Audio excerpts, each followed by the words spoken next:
Hello, everyone.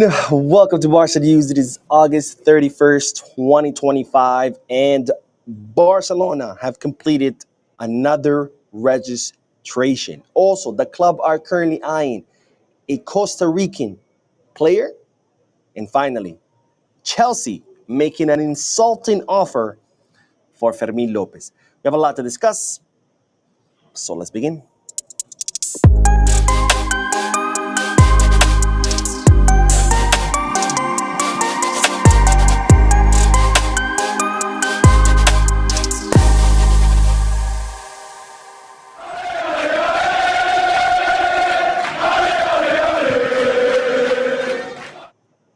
Hello, everyone. Welcome to the channel. My name is Bo, and as you know, I'm currently traveling. This is why I'm bringing you this live video. This is not a podcast, so I will not be addressed in the comment section. This is simply a short live video to keep you up to date on all Barcelona news while I'm currently on the road. Tuesday night, I will be back home. So that's when we'll be back to your regularly scheduled videos and, of course, podcasts. Having said all that, let's dive right into the news. Because, ladies and gentlemen, as you know, after today's match against Rayo Vallecano, the FIFA international break will begin. And guess who is back with his national team? It's no other than Robert Lewandowski. Now, as you might recall, during the summer, Lewandowski took a step back from the national team, said that it was due to fatigue and that he needed some rest. In reality, it was because what had happened with the coach of the Polish national team, who stripped his captaincy away, didn't even sit down with him or talk with him, simply picked up the phone in the middle of the night, by the way, super late. Lewandowski's with his kids, with his wife. He calls him, hey, you're not going to be captain anymore. He hangs up. Lewandowski's like, what the hell, man? I've been at the squad for like 20 years. He's been the captain for God knows how long.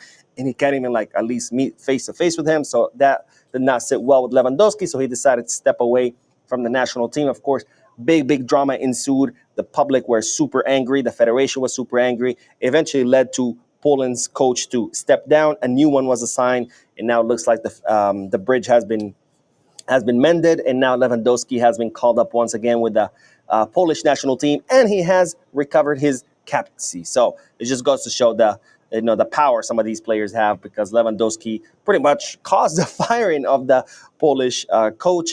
And now he is back at the Polish national team. Now, speaking of Polish players, one player who will not be going to the FIFA international break is Wojciech Szczesny, who has officially been registered with La Liga as Barcelona's goalkeeper. This is, of course, great news, because so far, after the departure of Iñaki Peña, Hansi Flick didn't really have a backup goalkeeper, right? He had Joan Garcia as his number one. Ter Stegen is injured.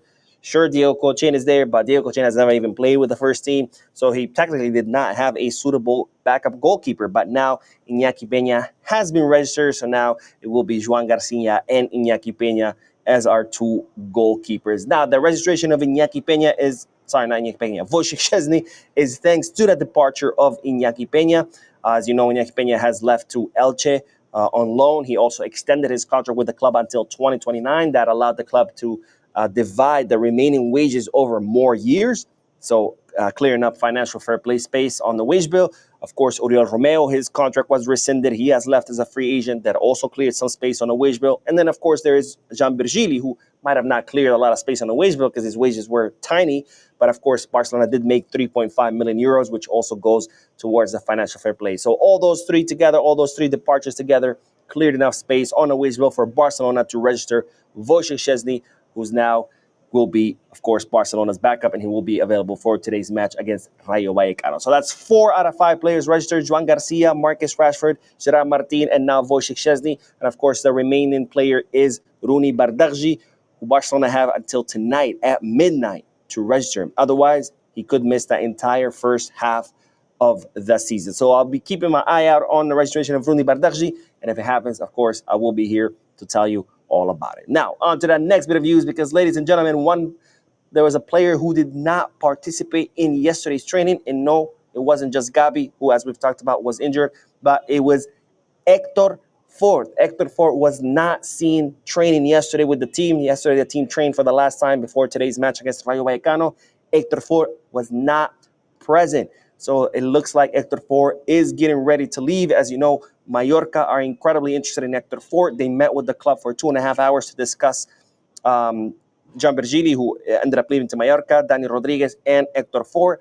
And it looks like, well, this is happening because Hector Fort was not present at yesterday's training. And as you know, when players are getting ready to leave, they usually don't train or they don't play a match because why risk injury if everything is agreed to? So it looks like Hector Fort could be leaving after missing the training. Of course, today is the final day of the summer transfer market. So I'm sure if he does leave, we will find out about it today. And of course, I will be keeping an eye out. And if I hear anything, I will let you know. But it looks like Hector Fort is on his way out to Mallorca. The reports are that Barcelona prefer a loan, but they're not ruling out a sale. So that's another thing we're going to have to find out. Is it going to be a loan, or is it going to be a Jean Virgili situation where Mallorca pay a transfer fee and Barcelona retain a buyback clause plus a percentage of any future sales? Now, on to the next bit of news, because, ladies and gentlemen, Barcelona are eyeing a Costa Rican player whose name is Santiago Van der Putten. Pretty funny name. If you know Spanish, you know why. But anyway, Santiago Van der Putten is a 21-year-old center back. He can play both as a right and as a left center back. He's right-footed, but he can play on both sides. He currently plays in Costa Rica for first division team LF Alajuelense. I think that's how you say it. He spent last season on loan with Real Betis's under-19 squad. And now he's back in Costa Rica, and it's reported that Barcelona are currently keeping an eye on Santiago Van der Putten to see if this could be a player that they could sign in the future. Now, I don't know anything about Santiago Van der Putten. I've never seen him play. I don't know anything about him. But if any of you have seen him play, you know anything about him, if you have any Costa Ricans watching the channel, please let me know in the comment section. What do you think about him? Is he good? Is he not? Would he be Barca level? I'm very curious to hear you guys' thoughts and opinions. And let's end today's video with, of course, the big elephant in the room, Fermin Lopez, because yesterday Chelsea made an official offer, an incredibly insulting offer of 40 million euros. Now, reporters in England have been stating that Chelsea were preparing a 50 million euro offer when Barcelona valued Fermin at 90. They were saying they were going to prepare a 65 million offer, where it was neither here nor there. Not 65, not 50. Chelsea came with an official offer of 40 million euros. Incredibly insulting low. Barcelona didn't even bother responding. That's how insultingly low this offer was. And, you know, this comes from the mighty Chelsea, who goes and spends 80, 90, 100 million on players who can't even shoot a ball, who nobody knows who they are, and then they come to Barca with like 40 million offer. Like, get out of here with that BS. So, of course, Barcelona not flinching. And once again, Barcelona letting everyone know, you want Fermin Lopez, you got to bring at least a 90 million euro offer. Otherwise, don't even bother. So, Chelsea, what the fuck were you thinking? 40 million? Are you freaking kidding me? But anyways, today, of course, is the final day of the summer transfer market. So today would be the final day that Fermin Lopez could be leaving. Flick, of course, addressed the situation. It's in the previous video. If you want to hear what Hansi Flick had to say, check out that video. Anyways, that is all the news for this video. Of course, I'm still on the road, but I will keep bringing you these live videos to keep you up to date on all Barcelona news. Thank you guys for tuning in. Don't forget to hit the like button, subscribe to the channel, drop a comment, and as always, Visca Barça.